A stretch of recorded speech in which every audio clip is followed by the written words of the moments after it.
Kami masih membahas peredaran vaksin palsu di Kompas Petang bersama dengan Ibu Maura Linda Sitanggang, Direktur Jenderal Kefarmasian dan Alat Kesehatan Kemenkes, dan juga Pak Marius Wijayarta dari Yayasan Pemberdayaan Konsumen Kesehatan Indonesia. Dan kami juga mengundang Anda, saudara, untuk turut serta dalam dialog ini di nomor telepon interaktif yang ada di layar kaca Anda. Saya akan sapa dulu penelpon dari Pak Agus di Bekasi. Selamat petang, Pak Agus. Selamat sore, Bu.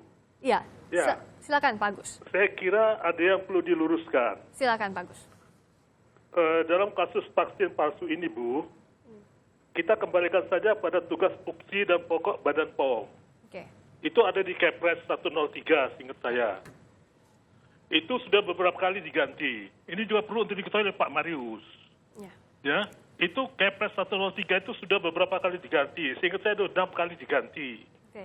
Nah, di pasal 69, tupoksinya Badan POM itu tidak pernah berubah. Oke. Tupoksinya Badan POM itu adalah mengawasi obat dan makanan di mana saja. Ya. Termasuk di rumah sakit, puskesmas, dan apotek. Sedangkan yang dibahas tadi itulah standar pelayanan. Baik. Komoditinya tetap Badan POM. Kemana ini Badan POM selama ini? Itu loh, Bu. Tolong Pak Marius juga mempelajari peraturan perundang-undangan. Jangan baik. Terima kasih Pak Agus dari Bekasi, Jawa Barat. Terima kasih Pak Agus. Itu tadi Pak Marius, silakan.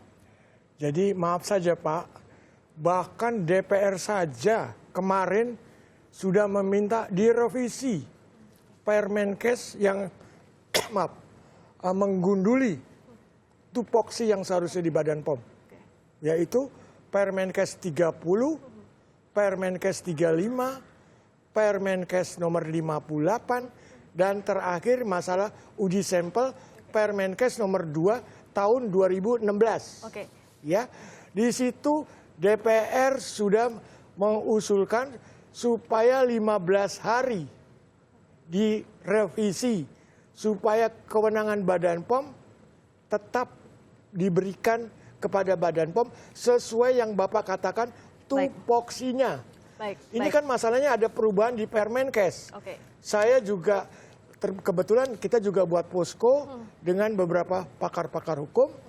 Dan karena ada ini dan saya sendiri ketua PLT Kepala Badan POM memberikan kenapa tidak melaksanakan pembinaan dan pengawasan dasarnya itu. Saya dikasih satu bundel. Bundelnya masih simpan sebagai alat bukti. Itu aja. Sekarang kita juga harus maju bagaimana bila masyarakat sekarang yang sudah cemas pernah menerima vaksin palsu. Saya tanya ke Bu Maura. Bu Maura, tentu teknisnya ini perlu dipikirkan dengan detail. Bagaimana kalau ada masyarakat yang khawatir apakah anaknya atau kerabatnya atau keluarganya pernah menerima vaksin palsu, kemana harus melapor untuk di yang lingkungan terdekat? Iya, sebelumnya saya mau mengatakan bahwa saya setuju dengan Pak Agus tadi ya. Saya rasa Pak Agus menguasai apa yang namanya peraturan, ya, mengatur apa yang namanya peraturan. Jadi tupoksi itu tidak ada di Permenkes, Permenkes yang disebut dan tidak menghalangi dan tidak ada perubahan dan bahkan sudah dari tahun-tahun sebelumnya. Misalnya dari tahun 2001 sampai sekarang bahwa tupoksi untuk pengawasan obat dan makanan itu diserahkan kepada Badan POM. Nah, untuk yang masyarakat, sebenarnya itulah sebabnya Menteri Kesehatan kemarin mengumumkan 14 rumah sakit dan kemudian 8 klinik dan bidan yang terindikasi menggunakan vaksin palsu.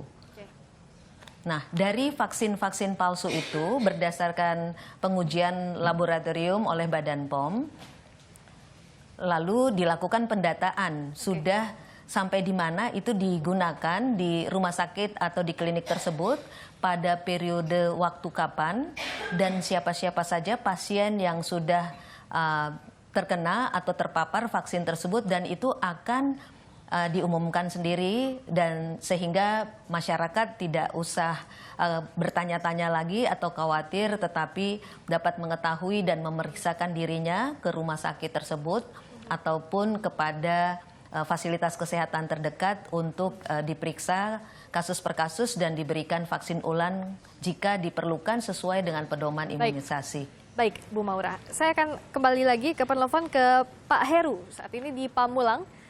Selamat petang, Pak Heru. Iya, selamat petang. Silakan, Pak Heru. Iya, itu tadi jawaban dari Wakil Menteri Kesehatan ya? Ya, dari Direktur Jenderal Kefarmasian dan Alat Kesehatan, Kementerian Kesehatan. Iya. Silakan. Itu katanya kalau yang sudah diimunisasi bisa diimunisasi ulang. Itu kan kejadian 13 tahun lalu, berarti kalau anak itu diimunisasi balita, sekarang udah 13 tahun, apakah masih berdampak seperti waktu mereka balita diimunisasi gitu loh. Baik. Itu satu. Kedua, dalam hal ini harus ada yang bertanggung jawab dari pemerintah. Baik. Ya harusnya minimal menteri yang dulu bertanggung jawab, yang sekarang pun mengundurkan diri harusnya. Kalau dia nggak mau mengundurkan diri, ya Jokowi lah mencat dia. Baik, terima kasih Pak Heru dari Pamulang, Tangerang Selatan. Bu Maura, tadi ada pertanyaan dari Pak Heru. Kalau pernah menerima vaksin itu saat bayi, saat balita, sekarang sudah 13 tahun berlalu, apakah masih relevan untuk vaksin ulang atau ada ganti rugi lain yang disiapkan dan seperti apa bentuk tanggung jawab dari pemerintah? Iya, sebenarnya vaksin itu dilakukan pada penjadwalan dan umur tertentu. Yang paling kritikal di sini adalah umur 0 sampai 5, kemudian waktu SD, kelas 1, kelas 2, kelas 3. Nah, yang namanya vaksin palsu itu belum tentu diindikasikan semenjak 13 tahun yang lalu. Ada beberapa kali penemuan-penemuan Badan POM tentang misalnya kadaluarsa ataupun palsu seperti itu. Nah, hal ini sebenarnya bisa diatasi dengan memeriksa kesehatan, konsultasi dengan tenaga kesehatan. Nah, kalau misalnya sampai tingkat vaksinasi ini tidak dicapai cakupannya, biasanya itu bisa diperoleh dari imunisasi lingkungan seperti itu. Dan KLB akan terjadi, tetapi kita juga mempunyai data record tentang efektivitas vaksin dan juga kejadian yang ikutan yang tidak diinginkan dari vaksin yang bisa dievaluasi terus-menerus oleh suatu komite nasional. Okay. Jadi masyarakat yang merasa ingin bertanya, kita membuka terus di Halo Kemkes dan juga tentu di rumah sakit pemerintah dapat melayani masyarakat yang bertanya-tanya. Bu Maura, apa atau untuk ganti mengenai rugi hal ini setelah atau dampak lain setelah vaksin itu diberikan juga akan ditanggung oleh pemerintah, dalam hal ini Kementerian Kesehatan? Iya, jadi pertama-tama memang yang diperlukan vaksin ulang itu pemerintah dapat memberikan vaksin wajib secara cuma-cuma oleh pemerintah. Namun demikian, jika rumah sakit juga menyediakan vaksin, itu tentu sudah sepatutnya.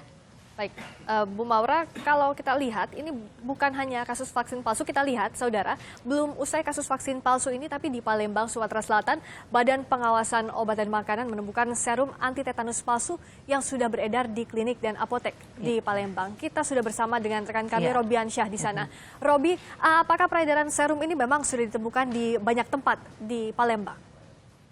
Baik, Friska dan saudara, Balai Besar Pengawas Obat dan Makanan Palembang menemukan serum anti tetanus yang diduga palsu yang beredar di wilayah Sumatera Selatan.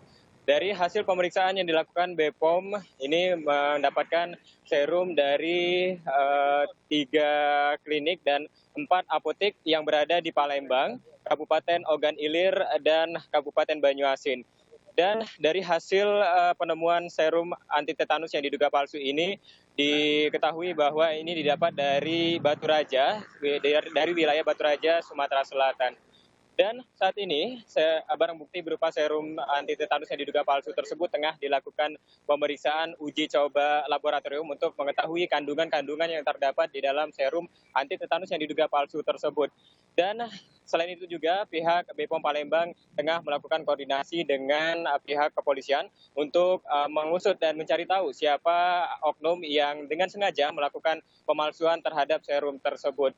Dan saat ini juga dihimbau dengan temuan dari serum anti tetanus yang diduga palsu tersebut, masyarakat dihimbau untuk lebih kritis terhadap pelayanan kesehatan dan juga ini dihimbau bagi petugas kesehatan untuk lebih memahami lagi mengenai vaksin dan juga serum yang akan digunakan. Friska. Terima kasih Robiansyah, langsung dari Palembang, Sumatera Selatan. Bu Maura, soal temuan serum palsu ini, apakah sudah diketahui dari mana asalnya, siapa saja yang bertanggung jawab soal ini, Bu Maura? Iya, saya rasa itu vaksin palsu adalah temuan Badan POM, sehingga Badan POM harus melakukan penelitian dan juga penyidikan bersama-sama dengan polisi. Dan untuk mengembangkan bagaimana jejaringnya dan asalnya dari mana. Oke. Untuk Dinas Kesehatan setempat, untuk temuan vaksin maupun serum palsu, sudahkah dikoordinasikan dengan Kementerian Kesehatan, Bu Maura? Iya, semua bukti-bukti itu tentu dikonsultasikan kepada kami. Bahkan saat ini sudah ada Satgas yang merupakan forum komunikasi dan juga tempat tukar-menukar data sehingga dapat dilakukan aksi dengan cepat antara Badan POM, Kementerian Kesehatan, Bareskrim, kemudian IDAI dan juga Direktorat Jenderal yang ada di dalam Kementerian Kesehatan. Saya ke Pak Marius, di tengah kondisi seperti ini, penyelidikan dan penyidikan masih terus berlanjut. Bagaimana rantai koordinasi yang semestinya dilakukan? Siapa-siapa saja yang mesti bertanggung jawab, siapa-siapa saja yang mesti menghadapi masyarakat untuk menerima keluhan dari masyarakat ini? Terus terang ya, ini secara peraturan perundang-undangan, sebelum 2014 tanggung jawab full Badan POM. Setelah adanya Permenkes yang tadi saya sebutkan tadi, full tanggung jawab Kementerian Kesehatan. Karena Permenkes itu pembinaan pengawasan mulai dari puskesmas, apotek sampai rumah sakit diambil alih oleh Kementerian Kesehatan. Itu kita lihat, bisa lihat pasal 8, ada yang juga pasal 9 ya. Itu disebutkan kalau yang untuk puskesmas, Kemenkes, Dinas Kesehatan Provinsi, Dinas Kesehatan Kota, Dinas Kesehatan Kabupaten, baru Dinas Kesehatan Kota. Jadi agar tidak terulang di kemudian hari, apa yang perlu dilakukan? Ya terus terang, ini kan makanya DPR Komisi 9 sudah menargetkan Permenkes tersebut direvisi. Bahkan salah satu anggota mengatakan sebaiknya dicabut, ya, dikembalikan lagi kepada Badan POM. Jadi kita satu pintu.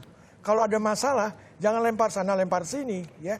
Khas. Jadi memang tupoksinya betul Badan POM sebagai pengawas, ya. Itu tidak berubah. Tapi dengan adanya Permenkes justru jadi berubah. Padahal Permenkes ini yang pembinaan pengawasan adalah instansi yang notabene adalah sebagai regulator. Kok merangkap sebagai pelaksana. Ini kalau udah nggak usah dibicarakan lagi, makanya dari Komisi 9 kemarin harus direvisi. Baik. Dikasih waktu 15 hari. Baik, terima kasih. Saya ke Bu Maura terakhir, Bu. Jadi yang dijanjikan Kementerian Kesehatan untuk menangani sampai tuntas kasus vaksin palsu ini seperti apa, Bu? Beserta dengan bentuk tanggung jawab kepada masyarakat luas. Mungkin tentunya. Iya. Tentu yang pertama saya mau klarifikasi tadi pernyataan Pak Marius bahwa Permenkes tidak bisa mencabut tupoksi ataupun tanggung jawab dalam hal ini Badan POM. Kemudian yang kedua adalah kepada masyarakat. Tentu ada dua masyarakat di sini. Satu masyarakat dengan ibu dengan anak-anak. Jangan tetaplah melakukan imunisasi, vaksinasi karena ini adalah sangat penting. Nah, untuk rumah sakit ataupun klinik yang terkena vaksin palsu, tentu kita akan menanganinya dengan seksama dan masyarakat tentu akan diinformasikan sehingga dapat melakukan pengecekan ulang dan jika perlu vaksinasi ulang sehingga kekebalan tubuhnya dapat terjaga. Baik, terima kasih. Kemudian untuk fasilitas-fasilitas kesehatan, silakan Bu Maura. Harus melakukan standar pelayanan sesuai dengan aturan-aturan main. Aturan-aturan yang telah ditegakkan sehingga standar pelayanan tetap dapat ditegakkan dan pelayanan yang terbaik diberikan kepada pasien dan kepada masyarakat tentunya. Baik, tentu penuntasan kasus vaksin palsu ini dan tanggung jawab sepenuhnya kepada masyarakat ditunggu publik. Terima kasih Ibu Maura Linda Sitanggang, terima kasih Direktur Jenderal Kefarmasian dan Alat Kesehatan Kementerian Kesehatan, terima kasih juga Pak Marius Wijayarta dari Yayasan Pemberdayaan Konsumen Kesehatan Indonesia.